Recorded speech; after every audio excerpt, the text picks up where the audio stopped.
peux rester. On est donc à la première partie de cette émission, qui est donc le Be My Guest, soit mon invité. Et ce soir, j'ai le plaisir d'accueillir Dragan. J'ai déjà indiqué le fil d'argent, je t'invite à ouvrir ton micro, c'est fait. Bonsoir. Ouais, bonsoir tout le monde. Alors, moi je t'entends très très bas, je vais faire un petit réglage. Hop, voilà. Ce que je peux faire pour améliorer mon micro. Est-ce que maintenant c'est mieux ? Pour moi c'est mieux, chacun peut monter le son de son côté aussi sur toi, donc à un moment il n'y a pas trop de soucis. Bienvenue au talk show. Une fois n'est pas coutume, on va parler de jeux de rôle ce soir. D'habitude, c'est vrai qu'on est très fort sur le grandeur nature, mais que le jeu de rôle est un des thèmes que je souhaiterais aborder plus souvent ici. Bienvenue, tu es un auteur de jeux de rôle. Et ça, c'est déjà en soi super intéressant. Ouais, alors c'est un truc, quand on met le doigt dedans, on ne sait pas où ça s'arrête. Hein. Ah bah de fait, j'imagine. J'imagine complètement, même si tu vas pouvoir nous en dire un peu plus sur qu'est-ce que ça veut dire d'écrire un jeu de rôle aujourd'hui. Ton jeu de rôle, ça s'appelle Le Fil d'Argent. Moi, je vais t'inviter, la première question va être toute simple. Je vais t'inviter à te présenter et à présenter ton jeu, ton univers. C'est parti, on t'écoute. Ok, donc mon prénom c'est Dragan. C'est pas du tout un pseudo, c'est bien un prénom. Donc dans le monde du JDR, c'est plutôt pratique pour pas être confondu. Moi, je suis rôliste depuis vraiment longtemps. J'ai même commencé avant que Pierre Rosenthal trouve dans les années 90 le mot de rôliste pour désigner notre pratique. Donc voilà. J'ai surtout démarré avec les jeux qu'il y avait à ce moment-là, donc du Donjon et Dragon. J'y étais fidèle longtemps. J'ai eu un break de plusieurs années. Et puis finalement, rôliste un jour, rôliste toujours. J'ai redémarré, je crois, en 2005, avec beaucoup de surprises, voyant les nouveaux systèmes, voyant des livres qui étaient déjà conséquents devenir encore plus gros, des suppléments de partout. Et puis j'ai assisté à la nouvelle vague aussi de jeux différents.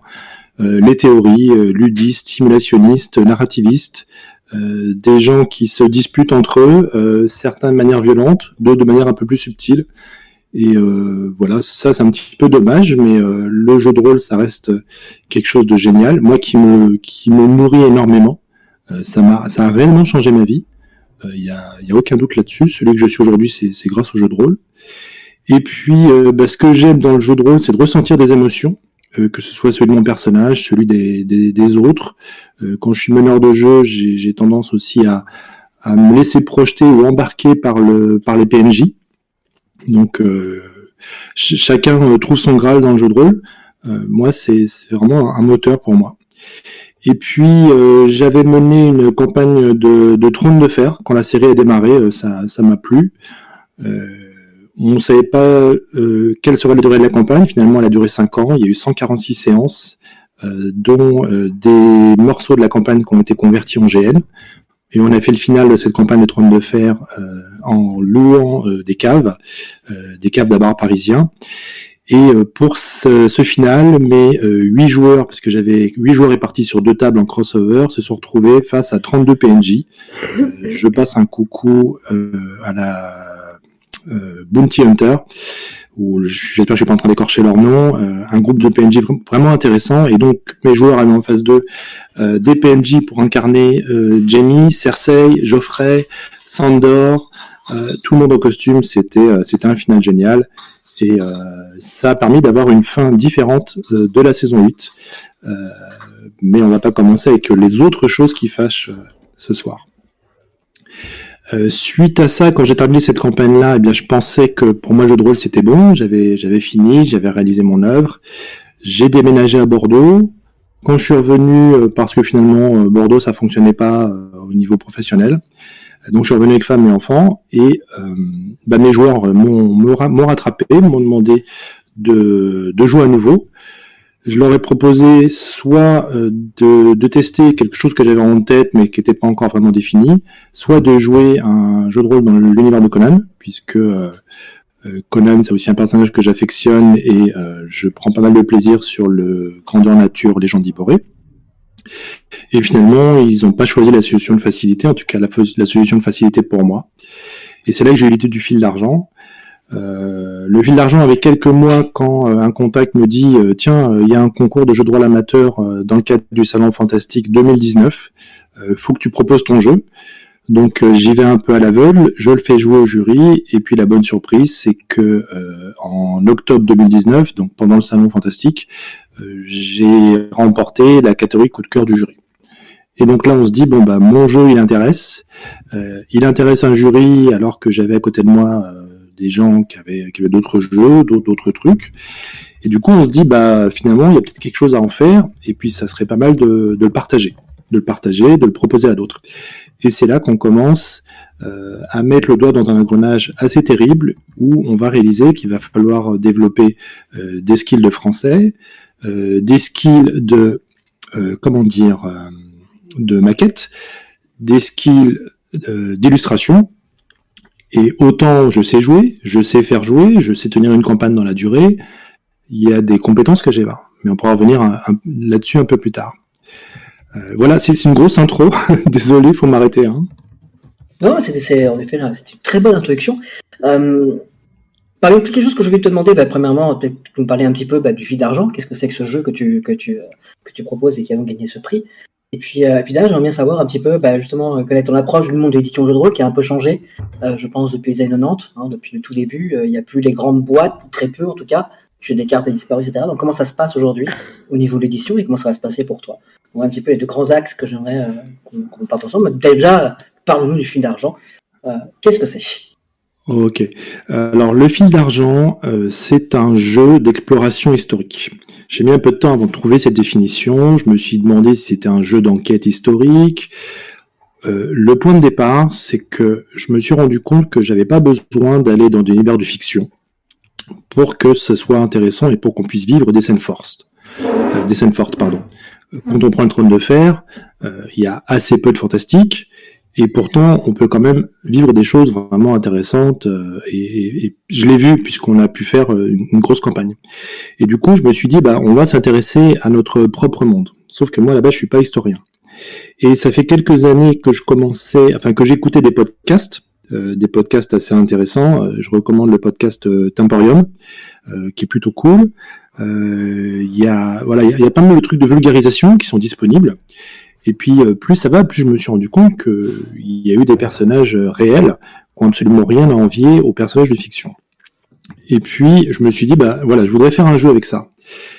Et j'avais envie que ce soit des personnages contemporains qui aillent dans le passé, plutôt que de faire un jeu qui se passe directement dans le passé, parce que il y a un problème avec les jeux historiques, qui peut des fois refroidir, c'est que si on joue un paysan du XVIe siècle, la pensée qu'on a, nous, de nos préoccupations est différente de la préoccupation d'un paysan du XVIe siècle.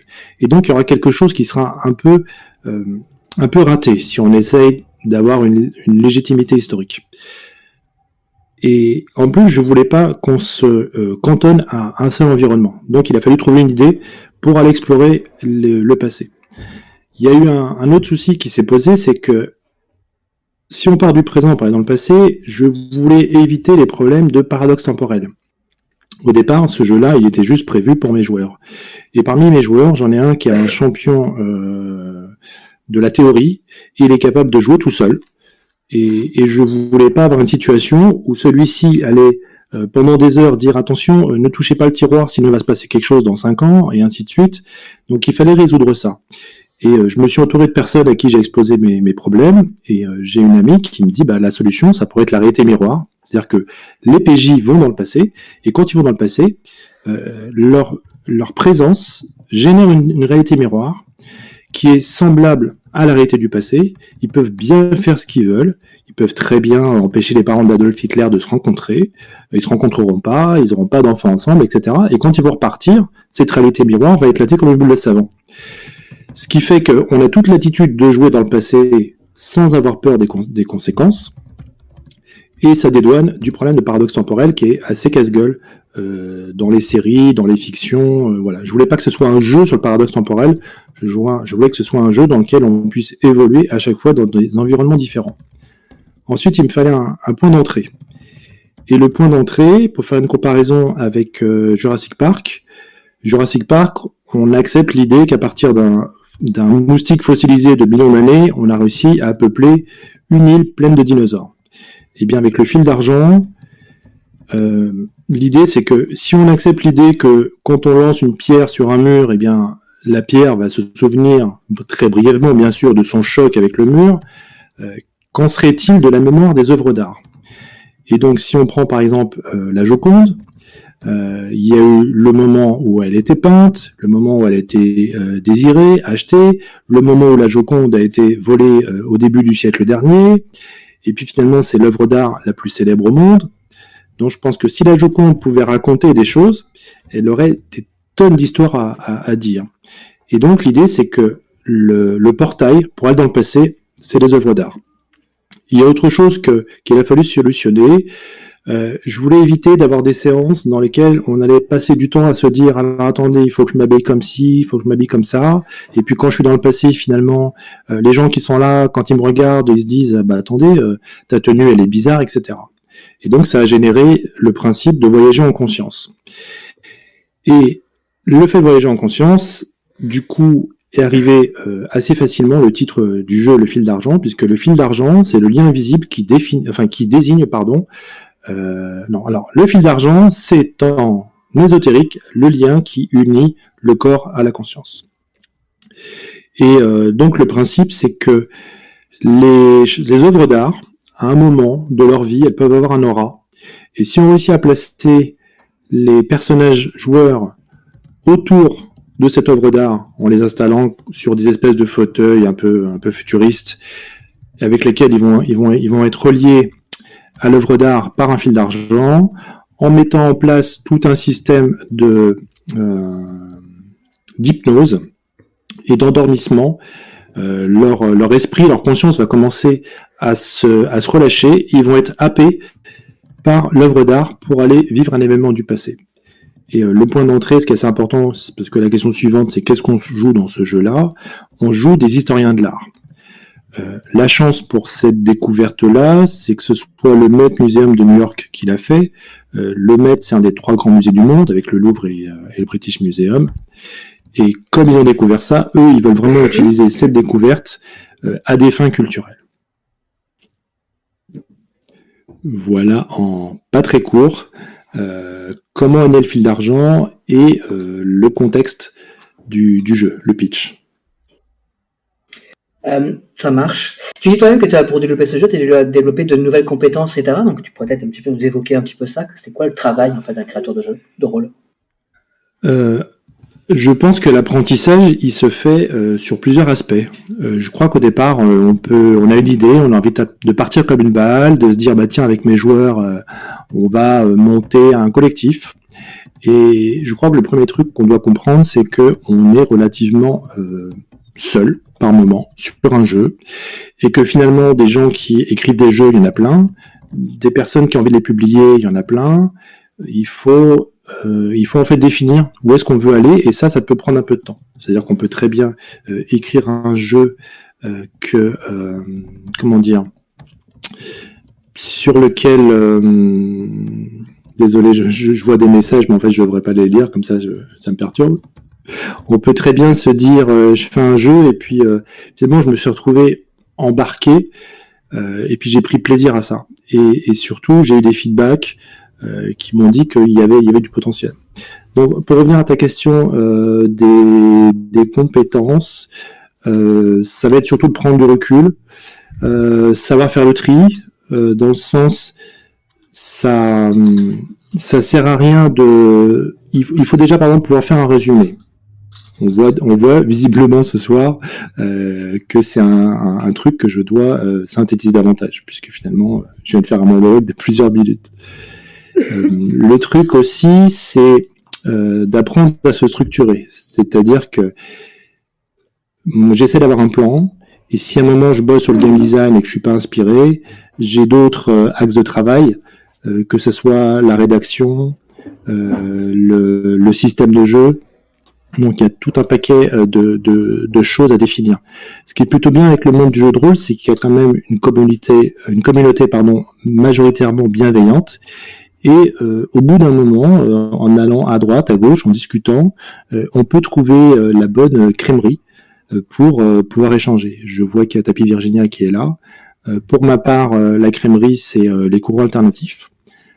où bien que j'ai un jeu, ou en tout cas j'ai une culture de jeu de rôle qui est assez classique, et que les courants alternatifs va plutôt travaille davantage sur des jeux nouveaux, des jeux d'un autre genre. Je m'y sens bien, je peux poser des questions, il y a des questions pertinentes qui me sont posées et qui me donnent à réfléchir et qui me permettent d'améliorer le jeu. Attends, je galère à remettre mon micro. Voilà, c'est bon. Il y a un point qui revient très fort dans la description que tu m'as envoyée en privé, etc., quelque chose sur lequel tu insistes beaucoup, c'est l'inclusivité. Visiblement, tu mets un point d'honneur à inclure joueurs et joueuses au maximum, et surtout les joueuses. Tu peux peut-être un petit peu nous décrire comment tu inclus ça en ton jeu et pourquoi pour toi c'est si important que ça, l'inclusivité. Alors, je ne me considère pas féministe, d'autres peuvent faire ce combat mieux que moi. Le truc, c'est que comme mon semblable, je lis, je vois, j'entends. De temps en temps, je comprends quand on prend la peine de m'expliquer calmement. Et j'ai réalisé pas mal de choses sur les écarts qu'il peut y avoir dans la pratique du jeu de rôle, dans la pratique du grandeur nature. Et puis, il s'avère que moi, à titre perso, j'ai une petite fille de 3 ans, et je vois le monde qui évolue et je suis plutôt content de ces évolutions pour elle. Et par rapport au jeu, j'ai voulu dès le départ, en tout cas c'est ce que je fais à ma table, et à ma table bis, puisque j'ai une deuxième table playtest, je fais des tables de 4 où j'ai 2 joueurs et 2 joueuses.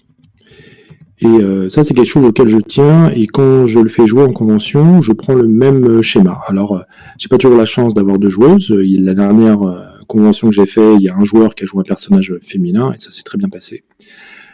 L'autre challenge que ça représente, c'est que il faut proposer des personnages féminins qui soient intéressants et qui évidemment ne tombent pas dans les clichés de faire valoir, ou pour reprendre le terme de ni pute ni soumise. Et quand on va dans l'histoire, on peut en trouver, néanmoins il faut quand même les chercher un petit peu. On va trouver beaucoup plus facilement des artistes masculins que des artistes féminins. Néanmoins il y en a. Alors, le truc du jeu, c'est que quand les PJ vont dans le passé, ils ne vont pas systématiquement occuper des corps d'autres féminins. Néanmoins, il y a des opportunités où on va croiser des personnages féminins historiques vraiment intéressants. J'ai par exemple un scénario en 1900 où un des PJ féminins se retrouve dans la peau de Camille Claudel. C'est intéressant, même si Camille Claudel, à l'époque, eh bien, elle en bave un peu. Elle n'est pas reconnue comme peut être... j'ai oublié le nom de son amoureux, si quelqu'un m'aide, n'hésitez pas. Auguste Rodin, voilà. Elle aurait pu être primée à l'Expo universelle de Paris, mais elle n'était pas la bienvenue, alors qu'elle avait été reconnue à une expo outre-Atlantique 12 ans plus tôt, si je ne me trompe pas. Donc voilà ce cas de figure. J'ai un autre scénario, j'ai réagi hier à quelque chose que tu as posté, qui se passe après la Révolution française, en 1789, où un PJ est nul autre que Étienne Vigée, et sa sœur, c'est Élisabeth Vigée-Lebrun, qui est une portraitiste incroyable, avec un talent de dingue, et donc il y a des scènes à jouer avec elle, et puis les PJ passent un moment par elle pour réussir à approcher Marie-Antoinette, alias Autrichienne. Donc voilà le cas de figure. Alors, par rapport aux personnages féminins, j'essaie pas de tricher sur ce qu'elles sont. Je disais par exemple que Camille Claudel, c'était pas très drôle pour elle. Néanmoins, c'est pas quelque chose que je gomme. En tout cas, sur les parties que j'anime. Maintenant, le jeu, quand il sera publié, je mettrai un paragraphe sans doute un peu conséquent, invitant chacun à adapter le jeu à sa table, à sa pratique. Ça, c'est une question que je me suis pas mal posée et que j'ai posée aussi autour de moi. Savoir, est-ce que je triche avec l'histoire? Et quand je dis tricher avec l'histoire, ça veut pas dire que ça sous-entend la réponse. Il s'est passé des choses. Est-ce que on se dit, on n'en prend pas compte parce que ça pourrait priver le plaisir de jeu de certains ou de certaines, et ça je l'entends tout à fait, ou bien on les laisse, on en prend compte, et puis dans certaines scènes, on a des outils de sécurité émotionnelle comme la carte X, ou de considérer que des choses sont jouées hors champ. J'ai un autre scénario qui se passe en 1969, dans le cadre de Apollo 11, et je ne sais pas si quelqu'un ici a vu le film Les Figures de l'ombre, qui suit les aventures, si je puis dire, en tout cas les difficultés sociales et professionnelles de 3 femmes noires qui travaillent à la NASA. C'est vraiment intéressant. Il n'y a pas de mièvrerie dedans, mais on découvre des choses sur comment ça pouvait se passer. Il y a à peine un peu plus de 50 ans. Donc voilà, c'est des choses que j'écarte pas. Et finalement, on s'est rendu compte en jouant que ça apprenait aux joueurs masculins des choses qu'ils ignoraient. J'ai aussi des moments des joueurs ou des joueuses qui eux aussi alimentent la connaissance qu'on peut avoir un peu collective. Donc ça, c'est un aspect qu'on peut développer après si tu veux. Oui, pourquoi pas, en effet. Mais de toute façon, tu as aussi abordé quelque chose qui m'intéresse moi beaucoup, en fait, c'est le point de vue de l'édition. Comment ça se passe pour toi? Comment ça se passe pour les filles d'argent? Tu en es où? Est-ce que c'est une démarche compliquée? Alors oui, c'est une démarche compliquée. Déjà, j'avais contacté un éditeur beaucoup trop tôt. C'est-à-dire que après le petit succès personnel du concours qui s'est bien fini, j'ai contacté un éditeur, mais en fait j'y suis allé trop vite, trop tôt, et il y avait des tas de choses qui fonctionnaient pas.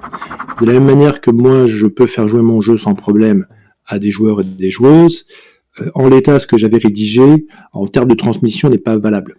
Et finalement, savoir faire jouer, c'est une chose, mais écrire quelque chose pour l'utilisation d'un tiers qui n'aurait pas joué lui-même au jeu ou qui aurait jamais vu un actual play, c'est pas du tout la même histoire. Et donc ça, c'est des choses qu'il a fallu développer et apprendre. Du coup, j'ai considérablement ralenti la recherche d'éditeurs pour 2 raisons. La première, c'est que j'ai mis du temps avant de me dire et de décider que oui, j'avais envie que le jeu soit édité un jour. Et puis là, on a un carrefour à déterminer. Est-ce qu'on y va tout seul? Et quand on dit tout seul, ça veut dire être prêt à y passer beaucoup de temps. Démarcher des graphistes, des maquettistes. Il y a beaucoup de choses à savoir.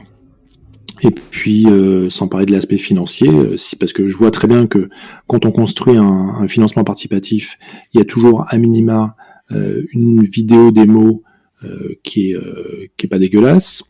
Et ça, c'est une compétence et ça vaut de l'argent si on la demande à quelqu'un. Il y a un kit de démarrage ou un kit de découverte. Là aussi, c'est du travail, donc c'est pas quelque chose qui est gratuit. Il y a tout ça. Et ce que je sais aussi par rapport au monde de l'édition, c'est que, alors, je vais peut-être faire grincer les dents. J'ai eu des échanges avec des gens qui travaillent avec des éditeurs, et je vais citer personne, mais le métier d'un éditeur, enfin l'objectif d'un éditeur, c'est de vendre des bouquins. Et il y a des joueurs qui, comme moi, mais moi j'ai beaucoup freiné, le plaisir, c'est d'avoir des bouquins de jeux de rôle, des beaux bouquins. Des bouquins qu'on achète, des bouquins qu'on feuillette et des bouquins qu'on range. Et ce qui se passe parfois avec des jeux, c'est qu'on les regarde, il y a des belles images, et puis on le lit, et si c'est pas lisible tout de suite, on le pose en se disant là ça me fait un peu mal à la tête, je le reprendrai plus tard. Et donc finalement, c'est pas ça que je veux. Ce que j'ai compris, c'est que quitte à travailler sur un jeu de rôle, mon objectif c'est qu'il soit joué. Alors c'est peut-être un objectif un peu délirant, mais je veux vraiment ça. Je veux pas que... Alors bien sûr, j'aimerais bien que le bouquin soit agréable parce que j'ai tout à fait conscience que les jeux qui sont achetés sont agréables à lire. Ça reste, il faut que ce soit confortable. Au-delà du fait que ce soit écrit dans un français sans faute toutes les deux phrases, autant qu'il y ait des illustrations qui soient sympas, qui permettent de se projeter dans l'univers, et puis une maquette agréable, et que ça pique pas les yeux, et ainsi de suite. Donc il y a tout cet aspect-là. Et voilà, c'est pour ça que je veux pas aller trop vite. J'ai un contact avec une petite asso qui accroche vraiment et qui m'a fait une proposition. Donc on y réfléchit, pardon. Rien de presse pour le moment, et moi dans tous les cas, je compte pas le lancer, enfin le soumettre au public trop vite, tant que j'estimerai pas que c'est suffisamment valable et que j'ai pas fait assez de playtest. En termes de playtest, j'ai dû faire, je dois être à peu près une 60aine de sessions. Et puis voilà. Donc au niveau de l'édition, je suis pas pressé, et les quelques éditeurs que j'ai eu à rencontrer, il y a ceux qui ont leur propre projet, il y a ceux qui finalement disent envoyez-moi, on verra, et c'est bien normal, hein, je veux dire, c'est tout à fait normal. Je sais pas à quel point avec un éditeur on peut dénaturer le projet qu'on peut avoir.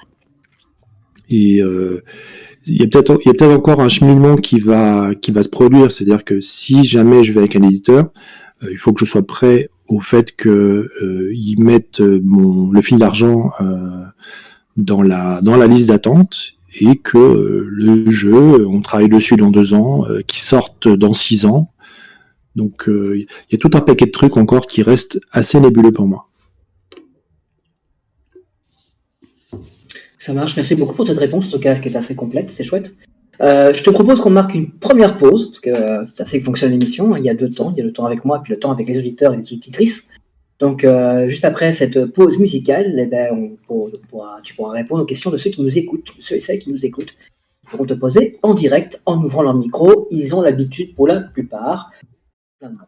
Voilà, on va revenir à au fil d'argent et à notre interviewé. C'est le moment qui est à vous maintenant, chers auditeurs et auditrices. C'est le moment où vous posez vos questions à Dragan. Et du coup, j'ouvre mon micro de suite, puisque, comme je l'avais dit, moi, j'avais une question. Je vais juste commencer par une réflexion on va voir, ça va peut-être être polémique, mais là n'est pas la question. C'est juste, je vais noter que je trouve vraiment louable que tu cherches pas à modifier l'histoire pour l'inclusion, dans le sens où c'est une très bonne chose de le faire quand c'est de la fiction, mais les écueils sociologiques des différentes époques sont très intéressants à jouer, et ça permet aussi de remettre le doigt sur des oppressions qu'on pourrait finir par oublier si on cherche une inclusion forcée avec plein de guillemets, mais bon, voilà. Donc voilà, vraiment, je trouvais ça très chouette. Et sinon, donc, ma question, j'aime vraiment beaucoup ce projet. Et pourquoi est-ce que ça ne deviendrait pas par la suite du GN en mode format court, mais finalement le fil s'y prête, vu que c'est des étudiants en art, ou en tout cas des historiens qui se retrouvent dans des trucs historiques, il y aurait moyen de faire ça en une après-midi, chacun en costume. Est-ce que c'est un truc que tu as l'intention de développer, ou t'es vraiment dans le projet jeu de rôle ? Oui, j'aimerais bien faire ça, et je suis déjà en contact avec quelques musées, et pas très loin de là où je réside, parce que je suis à Nanterre, il y a Rueil-Malmaison, et je suis allé me renseigner du côté du pavillon Bonaparte, et on a eu aussi toute sa petite famille et son épouse qui étaient par là, donc il y a des trucs à faire. J'ai toujours des idées comme ça, autant dire que quand j'avais fait le Trône de Fer, j'avais pas prévu de faire des GN, mais puis finalement ça venait ensemble. Le truc des GN, c'est quelque chose où un ancien joueur avec qui j'étais à table m'a dit il faut vraiment que tu fasses du GN, parce que tu t'en rends pas compte, mais tu fais du GN assis. Je suis assez peu HRP, je vais vraiment lâcher la grappe, enfin je vais pas me faire de frein au niveau du roleplay, et c'est ce que j'ai découvert dans le GN. C'est vraiment cool d'être débarrassé du système, pas toujours mais souvent. Donc voilà. Et je voudrais réagir à ta remarque sur le fait de pas modifier l'histoire. Je suis super content de l'entendre, parce que vraiment ça a été une grosse prise de tête.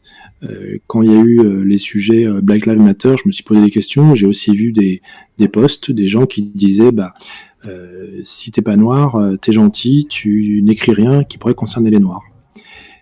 D'accord. Et du coup, moi, mon Dragan, c'est un prénom d'origine serbe. Est-ce que je vais dire à des gens, si t'es pas serbe ou si t'es pas d'origine un peu yougoslave, tu n'écris aucun jeu qui pourrait se consacrer à ce qui a pu se passer, les conflits. Voilà, donc c'est dommage. Et quelque chose qui m'a aidé à franchir le pas, c'est la série Paris Police 1900, qui est assez récente, mais si on la regarde, c'est surprenant. C'est une production française de Canal. Ça commence assez dur, il faut éloigner les enfants, et par exemple, je fais une parenthèse là sur le truc des Noirs, mais je vois des comiques. Il y en a un qui dit nous les Noirs, on est les nouveaux Juifs. Faut plus rien faire, faut plus rien dire, faut plus plaisanter avec nous. Et je veux pas être polémique quand je dis ça. Et c'est un peu le sentiment que j'avais. Et quand on voit cette série-là, et quand on voit comment ils ont absolument pas cherché à adoucir des personnages à la moralité vraiment discutable, parce que 1900, on est quand même en plein contexte de l'affaire Dreyfus. Je me suis dit mais c'est bien. Enfin, je suis content d'avoir appris des choses avec les séries. Si on me l'avait enlevé, ça m'aurait gêné. Donc, comme j'ai dit tout à l'heure, ma décision c'est de faire une petite alerte, puis je verrai s'il y a besoin par scénario de mettre des trigger warnings. Je ne sais pas si le terme est exact, mais chacun pourra enlever ce qui pourrait déranger ou utiliser un outil de sécurité émotionnelle. Mais un des aspects du jeu, c'est qu'on apprend des choses, donc c'était pas l'aspect initial, mais finalement, c'est cool d'apprendre des trucs, toute époque confondue, et quand on creuse un scénar, on apprend des choses. Moi, j'apprends énormément, et je suis toujours pas un historien, et je le serai pas davantage, mais transmettre des choses via le jeu, c'est pas mal, parce que c'est plus facile d'apprendre. Je pense qu'on a tous, dans notre scolarité, eu des profs qui ont su nous apprendre la matière parce que c'était intéressant, c'était vivant.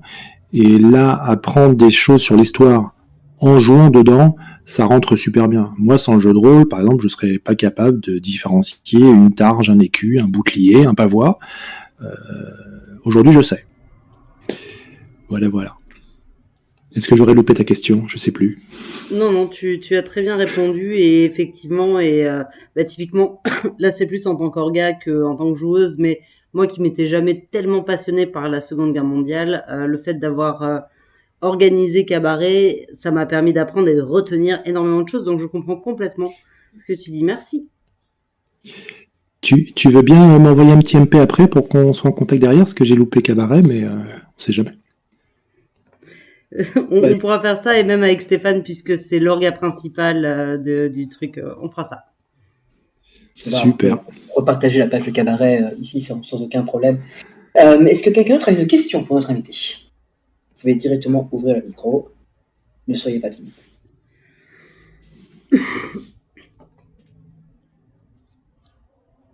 Bien, dans ce cas-là, moi, je vais en avoir une. Est-ce que tu comptes intégrer dans ton jeu, justement, tu parles d'une dimension un petit peu d'apprentissage, est-ce que tu comptes quand même faire appel à des historiens, juste comme ça, pour écrire des choses sur ton jeu ? Alors, je le fais régulièrement. Globalement, j'ai plusieurs scénars qui ont été coécrits avec des gens qui sont ou historiens ou suffisamment passionnés. C'est le cas de mon deuxième scénario, celui qui se consacre à Apollo 11. C'est quelqu'un qui m'avait donné un pitch, et puis on a collaboré. J'aime vraiment faire ça. Autant j'ai dit tout à l'heure que quand on écrit un jeu de rôle, faut pas oublier qu'on est le premier moteur de son énergie, et qu'il faut pas conditionner son action au fait d'être suivi ou de pas abandonner parce qu'on a un pote ou une amie qui disent écoute, j'ai mon propre projet, continue sans moi, bonne chance. Voilà, donc il y a cet aspect-là, effectivement, d'échanger avec des historiens, d'avoir des idées, et plus je fais jouer, de temps en temps, j'ai des gens qui me font des retours, qui ont des idées, et ça, c'est vraiment cool. Donc là, pour le moment, on a une dizaine de scénarios. Il y en a que 3 qui sont écrits, vraiment suffisamment écrits, qui ont dépassé le stade de notes. Mais l'idée, dans le futur, c'est de pouvoir proposer un paquet de scénarios, et vu le monde qu'on a et la richesse de notre histoire, des scénarios, on pourrait en faire des centaines. J'ai une autre question, si personne a une question. Je devine dans ton jeu là des petites influences. Est-ce qu'on peut parler d'une petite influence vers Hurlement ? Alors, tu peux, mais moi je ne connais pas ce jeu. Oh, damned! Il faut que tu fasses connaissance avec. C'est un très vieux jeu, c'est un des premiers jeux français sortis dans lequel les joueurs incarnaient des membres d'une caravane qui possiblement pouvaient évoluer dans le temps. Il y a une question qui est posée là sur est-ce que ce serait possible de mettre des enfants ? À quel âge ton jeu de rôle se met ? Alors, pour le moment, je le recommande à des joueurs qui ont au moins 16 ans, voire même un peu plus. Et j'ai une anecdote avec ça qui pourrait peut-être éviter à quelqu'un de vivre la même mésaventure que j'ai failli avoir. J'ai un scénario qui se passe en 1912, où il faut rechercher les œufs Fabergé qui n'ont pas survécu à la Révolution russe. Les œufs Fabergé, ils appartenaient à la famille des Romanov, et il y en a 7 donc qui ont disparu. Et quand les PJ vont dans le passé, ils se retrouvent en 1912, 2 PJ féminins se retrouvent dans la peau des grandes sœurs d'Anastasia. Donc on a Olga Romanov et Tatiana Romanov. Donc autant dire que c'est plutôt très sympathique en termes d'expérience de jeu d'imaginer qu'on a des robes et tout le monde qui nous appelle Grande Duchesse. Et les PJ masculins, bon, je vais pas en parler, on va faire, je vais réduire ma réponse. Et parmi les PNJ, on a évidemment un charmant prêtre qui s'appelle le père Grégory Raspoutine. Et lors d'une convention, j'avais une table et il y avait une fille qui était plutôt jeune. Et normalement, la convention était réservée aux 16 et plus. Et elle était passée entre les mailles du filet et vraiment elle paraissait jeune. Et moi, avant de faire jouer, j'avais insisté sur l'aspect de la carte X. Et elle, j'avais vraiment demandé 2 fois. Elle me dit oui, je connais. Et j'ai une scène dans ce jeu où Raspoutine, alors qu'il est plus ou moins en train de soigner quelqu'un, il a une main au-dessus du front, l'autre main au-dessus du genou, et quand il fait ça avec une des filles Romanov, la main qui est au-dessus du genou est un peu plus haut. Et la scène avait lieu avec cette joueuse-là, et moi j'ai une alarme interne qui m'a dit non mais il y a un problème, et c'est moi qui utilise la carte X pour passer l'action. Et à la fin de la partie, je lui ai dit excuse-moi mais quel est ton âge ? Et la fille nous répond j'ai 14 ans. Donc choc général, en plus à la table de jeu il y avait l'orga, donc j'ai pas eu de problème du genre son père qui vient me voir en me disant qu'est-ce que c'est que ça, c'est quoi cette scène de jeu avec Raspoutine qui met la main sur le genou, donc on peut avoir des scènes avec l'histoire qui peuvent être un poil difficiles, c'est pour ça que je le déconseille. Je le déconseillerais en l'état à des jeunes gens. Néanmoins, il suffirait de reprendre certains scénarios, de modifier quelques aspects, et puis on peut tout à fait apprendre plein de choses.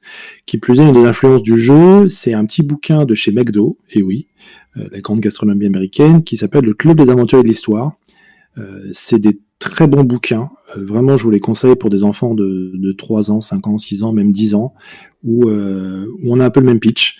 Ce petit côté Code Quantum, d'aller dans le passé. Alors quoi, Code Quantum, il prend la possession d'un corps à chaque fois. Là, c'est des jeunes enfants, 2 garçons, 2 filles. Ben, finalement, je viens de me rendre compte de ce parallèle, qui vont dans le passé et qui à chaque fois rencontrent des trucs, découvrent des choses, vont savoir si la barbe de Charlemagne est fleurie ou pas. Et c'est possible, c'est intéressant. Toujours est-il que en l'état, sans modification, je le déconseille à les enfants. Néanmoins, ça fait partie des projets de l'adapter, puisque dans les contacts que j'ai pu avoir, on m'a fait remarquer, et à juste titre, que ce jeu-là devrait beaucoup intéresser certaines branches d'éducation, puisque finalement l'histoire, les jeunes s'en foutent un peu, ils préfèrent se projeter dans des univers de fantasy, et je les comprends parce que je suis passé par là aussi, et des musées également qui peinent à attirer le public. Donc c'est une autre façon d'explorer l'histoire. Donc oui, j'aimerais le faire, mais ça encore, c'est du travail, du game design, de l'écriture, et je pense que j'en ai pour un bon moment. Alors j'imagine éditer un jeu adulte, et puis il y aura des déclinaisons pour des plus jeunes. Et ce serait vraiment chouette de faire ça. Complètement. Est-ce que quelqu'un a une question ? N'hésitez pas à ouvrir votre micro. Non, quasiment pas. Mais je vais en avoir une autre. À l'heure actuelle, est-ce que tu penses que ton jeu est jouable et par une autre personne que toi peut être joué faire jouer par un autre MJ que toi en l'état? Alors j'attends d'avoir un volontaire pour prendre le jeu et le faire jouer tout bonnement. J'ai des contacts, j'aurai la réponse d'ici peu de temps. A priori au niveau de transmission, ça commence à être un peu correct, mais dans tous les cas, sans doute que ce volontaire-là me fera des feedbacks en me disant tel truc que j'ai pas compris. Et de toute façon, j'ai besoin de ces playtests par un MJ ou une meneuse tiers pour me lancer davantage. Aujourd'hui, mon kit découverte, c'est une version 0. Les quelques personnes qui ont pu le lire pour me faire des feedbacks, dont Tapi Virginia, il est encore là, sont là pour me dire si la transmission est suffisante. Ça marche, merci. Quelqu'un a une question? Oui. Trop de pression. Bien signé. On va le faire en quelques instants pour devant que tu as d'autres questions. Alors, sinon, moi j'aurais quelque chose à aborder que j'ai oublié de dire tout à l'heure. Allons-y. Il y a un aspect qui est important dans le jeu, c'est alors, est-ce que le jeu est adapté aux débutants? Je pense que oui, parce que moi j'ai l'habitude de faire jouer des débutants. Je fais en sorte qu'ils ne soient pas en train de se battre avec le système. Le système, je le crois simple, et le 13 avril prochain, avec Opal Rollist, il y a une semaine dédiée aux débutants, et il y a des places. Donc, vous pouvez aller jeter un coup d'œil sur le site d'Opal Rollist. Je pense que les sessions sont ouvertes pour s'inscrire. Donc, débutants ou ayant un peu pratiqué, c'est tout à fait possible. Et puis, si vous êtes des releases qui n'êtes pas débutants, il y a aussi d'autres sessions qui vont avoir lieu. Et donc, ce que je voulais aborder, c'est un des aspects importants du jeu, qui n'était pas un objectif initial, c'est ce qui se passe quand, en conscience, on va occuper le corps de quelqu'un d'autre. Et ça, c'est un truc que j'avais pas envisagé, mais ça soulève des questions. Pour faire une comparaison, c'est comme quand dans Inception, on a un rêve, dans le rêve, dans le rêve, et ainsi de suite. Là, finalement, en tant que joueur, on joue un personnage qui va en jouer un autre. Et on se pose pas tellement de questions, sauf au courant alternatif, sur qu'est-ce que ça produit sur nos joueurs d'incarner quelqu'un. Mais là, voir son personnage incarner quelqu'un d'autre, ça génère tout un paquet d'interrogations. Il y a des questions éthiques, il y a tout un sujet de difficulté. Par exemple, j'ai des joueurs qui vont considérer leurs hôtes, donc les hôtes de leur personnage, comme des simples véhicules, et ils sont aux commandes d'un corps, et puis voilà, peu importe. Et puis d'autres qui vont quasiment entrer en fusion avec eux. Et moi, j'ai une mécanique dans le jeu qui s'appelle la synergie, où le personnage, quand il est dans le passé, il va avoir un moment ou un autre, tôt ou tard, et plutôt plus souvent que jamais, c'est quand même plus intéressant, besoin de l'aide de son hôte. Si par exemple dans le passé, qu'on se retrouve dans la peau d'un aviateur, et qu'au moment où on arrive, évidemment on n'arrive pas à un moment où tout est calme, on est aux commandes d'un avion au-dessus de la Manche, et que son personnage n'a aucune connaissance en pilotage, là il y a un petit problème. Au secours, est-ce que quelqu'un peut m'aider? En l'occurrence, quand la conscience s'installe dans le corps d'un hôte, la conscience de l'hôte est reléguée au second plan. Et donc là, on va avoir une mécanique de faire un jet de synergie. Si le jet de synergie réussit, on va bénéficier de l'aide de son hôte et de ses compétences. Et toute cette synergie-là, en fait, va créer des liens et des ponts entre le personnage et son hôte. Et au fur et à mesure des scénarios, alors qu'on peut les jouer on peut les jouer en one-shot, mais aussi on peut jouer le jeu en campagne, c'est que si sur un scénario, on a incarné un graffeur sur le scénar découverte, enfin le premier scénar de la campagne qui est dédié au street art avec Banksy, puis dans un autre scénario, on joue un agent de la NSA, puis dans un troisième, on joue un précepteur suisse, et ainsi de suite. Et tout ça, ce sont des gens qui vont quelque part faire partie du personnage. Et plus tard, dans le jeu, si le personnage a besoin des compétences Banana Aviateur, il y a une mécanique pour qu'il aille les solliciter, et ainsi de suite. Je ne sais pas si vous avez vu la série Sets 8, où ils sont 8 avec des talents un peu différents, mais quand il y en a un qui, par exemple, ne sait pas se battre, eh bien, la coréenne dans l'équipe, qui elle sait vraiment très bien se battre, va se battre à sa place. Et donc, ça crée une dynamique assez intéressante. Et c'est un jeu dans lequel il n'y a pas de rétribution, comme dans Pathfinder ou des jeux classiques, où on gagne des points d'expérience, des points d'expérience, et on devient 2 fois plus fort qu'on l'était au niveau inférieur. On gagne des expériences. Et ces expériences-là, ces liens qu'ont les personnages avec les autres, ça crée de l'histoire. Si par exemple un PJ qui est un vieux célibataire endurci va dans le passé et passe 3 mois dans la peau d'un chef viking qui est marié et qui a des enfants, qu'est-ce qui se passe quand il revient dans le présent? Est-ce qu'il va pas trouver sa vie un peu morne? Est-ce qu'il va pas essayer de repartir dans le passé? Donc il y a toute cette dimension très centrée sur les personnages. Alors le terme anglais character centered, ça c'est un choix. Est-ce que je vais le garder ce mot-là dans le bouquin ou pas? Je ne sais pas, je crois pas. Donc il y a cet aspect-là qui est vraiment intéressant.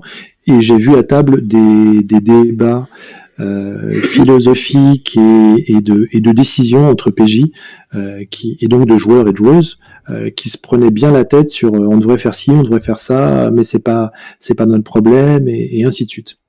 Donc ça, il y a cette dimension-là. Et comme je le disais tout à l'heure, j'aime beaucoup l'émotion en jeu. Moi, je suis aux anges. Hein. Là, je laisse les joueurs jouer et je me régale.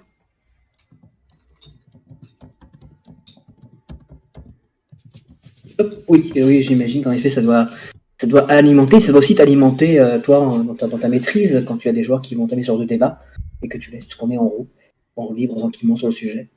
Est-ce que quelqu'un a des questions? Pas encore. 9 minutes à être ensemble.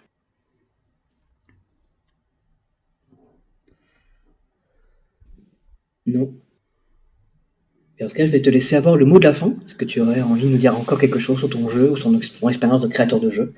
Voilà, l'expérience de créateur de jeu, non, pas spécialement, si ce n'est souhaitez-moi bonne chance, parce que finalement il y a beaucoup de monde qui écrit, et c'est très bien. Enfin, la communauté rôliste est super dynamique. Alors je vois qu'il y a une question. La vision du jeu a évolué durant le temps. Est-ce que tu peux répéter la question? Non, je prends la parole juste pour te demander. Ouais. Est-ce que ta vision du jeu, c'est-à-dire ce que tu pensais faire, a évolué au cours du temps? C'est-à-dire qu'au début, tu pars dans une direction, et en fait, fur et à mesure, tu bifurques et tu te dis, d'accord, mes objectifs sont pas forcément ceux que je veux réellement. Tout à fait, c'est-à-dire que quand on a une observation, puis une deuxième, puis une troisième, et qu'elle ressemble, au bout d'un moment, on se dit oui, il y a quelque chose, et puis on creuse, et c'est intéressant. Donc, comme j'ai dit au départ, je pense que l'idée, c'était d'avoir un contexte, un cadre, et puis finalement, on a découvert, plein de phénomènes, cette histoire d'interaction entre le joueur et le personnage et son hôte. Donc c'est un truc qui s'est révélé, donc il a fallu écrire des choses dessus. Ce qu'on a découvert aussi, c'est le fait qu'on apprenait pas mal. Donc et je dois faire attention à ce que le scénario ne soit pas des audiobooks, parce qu'il faut quand même qu'on joue. Il faut pas que ce soit écouter la messe, regardez ça, c'était génial. Voilà. Il faut que les joueurs jouent. Parmi les trucs qui ont évolué. Une observation que j'ai eue grâce à Guillaume Jantet, si les gens ne connaissent pas, c'est celui qui a écrit Conan et Sonia contre les ninjas, pour trouver davantage d'agentivité. Il y a quelque chose que j'ai mis en place, que je suis en train de mettre en place dans le jeu, c'est que les PJ, puisqu'ils peuvent accéder à leur hôte et aux avantages de leur hôte, ce serait intéressant qu'ils accèdent aussi à leur corps défendant au mauvais côté de leurs hôtes. Et si par exemple on a occupé la peau d'un agent de la NSA en 1969 et que cet agent de la NSA, il s'avère qu'il est particulièrement frimeur, frimeur c'est un peu un mauvais côté, on pourrait très bien imaginer un système dans lequel on fournirait des cartes aux autres joueurs, et quand un PJ utilise un avantage d'un de ses hôtes ou d'un de ses hôtes passés, du coup il y a un pool de cartes, et les autres joueurs, quand ils veulent, ils peuvent utiliser une carte et infliger une contrainte qui va surtout être drôle mais qui va générer du jeu pour provoquer des scènes. Donc il y a des tas de choses au niveau système qui évolue et puis au niveau de ce qu'on peut faire avec le jeu. Au départ, j'avais vraiment pas imaginé, un jour on m'a posé la question de comment faire pour l'adapter à l'enseignement des jeunes, comment faire pour le proposer à des musées, et puis par exemple là j'ai une structure de scénario qui commence à être un peu normée, cadrée, dans lequel je finis mes scénarios par une pleine page qui s'appelle Pour aller plus loin, où je vais revenir sur chacun des éléments, préciser ce qui est de l'ordre de la fiction, préciser ce qui s'est vraiment passé, parce que moi j'ai des scénarios à la fin duquel on me dit ah bon c'est un tel, ou dans le cas de Banksy on ne sait pas qui il est. Alors il y a des théories qui disent que ce serait le leader du groupe Massive Attack, mais c'est pas sûr. Et donc, dans un scénario, j'ai un scénario dans lequel on découvre l'identité de Banksy. Et du coup, j'ai la moitié des joueurs qui m'ont dit ah bon, c'est un tel. Non, en fait, c'est juste pour le scénario.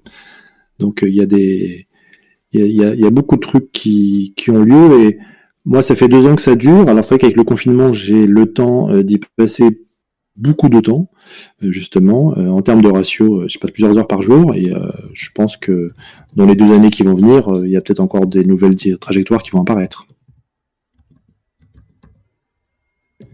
Je vois que The Fog est en train d'écrire. Du coup, je vais prendre de l'avance pour le mot de la fin. Je dirais jouez. Jouez, amusez-vous. Le jeu de rôle, c'est bon, mangez-en. Et puis, juste pour prêcher un peu ma paroisse, n'ayez pas peur de faire du roleplay. Vous risquez rien, mais rien du tout. N'ayez pas peur de, d'improviser. Personne ne va juger. Pour faire une comparaison, quand on prend des cours de tennis, un jour on va bien faire un match de tennis, donc quand on joue, faut s'amuser, faut pas craindre le regard. Et moi, les parties qui m'ont le plus fait vibrer. Oh là, si, j'ai un mot de la fin. Il me reste combien de temps? 3 minutes? Oui, il reste 4 minutes. Alors, je voudrais partager l'événement qui a transformé ma vie et qui m'a fait rentrer dans le jeu de rôle. J'étais gamin, Paris 18e, il y avait une petite MJC à côté du Square Carpeau. Et je voyais, j'avais 13-14 ans, il y avait un groupe de joueurs qui étaient parmi les premiers Parisiens à jouer au jeu de rôle, qui eux-mêmes avaient appris avec jeu des cartes. Et c'était une table de Advanced Dungeons & Dragons. Le MJ est entouré des joueurs, leur PJ sont déjà niveau 15, et le MJ explique un pitch classique. Le roi vous a réunis, mes prêtres sont incapables de localiser ma fille qui est capturée, pouvez-vous m'aider? Tous les joueurs se tournent vers le magicien du groupe, et le magicien dit « Je vais la trouver, et je le ferai dans le calme ». Et à ce moment-là, comme un seul homme, les joueurs se lèvent, le MJ se lève, et il part dans la cuisine. Et je me suis demandé ce qui se passait, laissant le joueur du magot tout seul. Je regarde le MJ, il me fait signe « Non, c'est bon, reste assis ». Le joueur du magot est tout seul, il s'occupe pas de moi. Il plonge ses doigts dans la boîte 2D, il commence à incanter. Il balance sa brouette 2D en l'air, et les yeux à moitié révulsés, il dit « Montrez-moi où est cette jeune femme ?» Et quand on a 13 ans et qu'on voit ça, on se dit « Waouh !» J'ai pris une claque. Et ça, c'est un souvenir que je peux pas oublier. Et quand on a la chance d'entrer dans le jeu de rôle avec une belle image, des belles scènes, des bons moments, c'est cool et on sait qu'on peut faire ce genre de choses-là. Donc voilà, le mot de la fin, c'est lâchez-vous, faites-vous plaisir, vous ne le regretterez pas, et puis vos camarades de jeu ou des jeunes gens vous en remercieront plus tard. Merci beaucoup en tout cas pour cette dernière anecdote assez extraordinaire. Et puis je te souhaite en effet bonne chance, hein, et puis vivement qu'on puisse trouver ton jeu disponible pour tout le monde. Bonne continuation aussi. Pas revenir ici pour entendre un petit peu ce qui se passe et pour partager un petit peu l'avenir de ton jeu.